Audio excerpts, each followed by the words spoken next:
Меня зовут Иванов Артем, я ученик 5 класса Могуцкой гимназии. Моя тема – изучение способа определения качества меда. Актуальность. Мед – это полезный и вкусный продукт. Сегодня в магазинах и аптеках продается очень большое количество различного меда. Немногие могут определить его качество. Только натуральный и качественный мед может быть полезным. Цель – изучить способы определения качества меда. Экспериментальным путем научиться выбирать качественный мед. Задача – изучить состав меда, узнать полезные свойства меда, провести эксперименты, позволяющие определить качество меда. Гипотеза. Научившись определять качественный мед, я смогу рассказать об этом своим родным и друзьям. Объект исследования – образцы меда. Предмет исследования – способы определения качественного меда. Методы исследования – наблюдение, анализ, эксперимент и сравнение.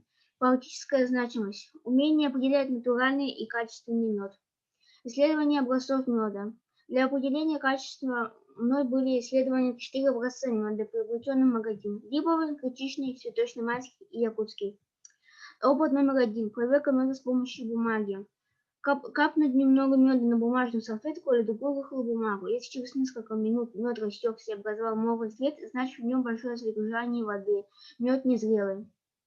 Опыт номер 2. Проверка меда на содержание воды. На каплю меда положили хлебный мякиш. Если хлебный мякиш впитает в себя мед и станет твердым, значит мед натуральный, без примеси воды. Если хлеб станет мокрым, в нем есть примесь воды.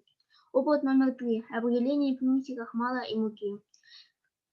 Наполнил емкости теплой водой и растворил по чайной ложке меда. После этого добавив каждую 3-5 капель йода. Появление синей окраски свидетельствует о присутствии в меде крахмала или муки. Опыт номер 4. Проверка меда на растворимость. Положили ложечку меда в горячую воду. Опыт номер 5. Проверка меда на наличие сахара. Если пчел кормят сахарным сиропом, в меде его содержится большее количество. Натуральный мед не горит сахаром, а сахар горит. Выводы. Теперь я знаю, что только натуральный и качественный мед может обладать целебными свойствами. Я узнал его состав, его пользу и вред. Также я узнал виды меда и научился работать с ними. Я научился выбирать натуральный качественный мед, используя различные способы. Спасибо за внимание.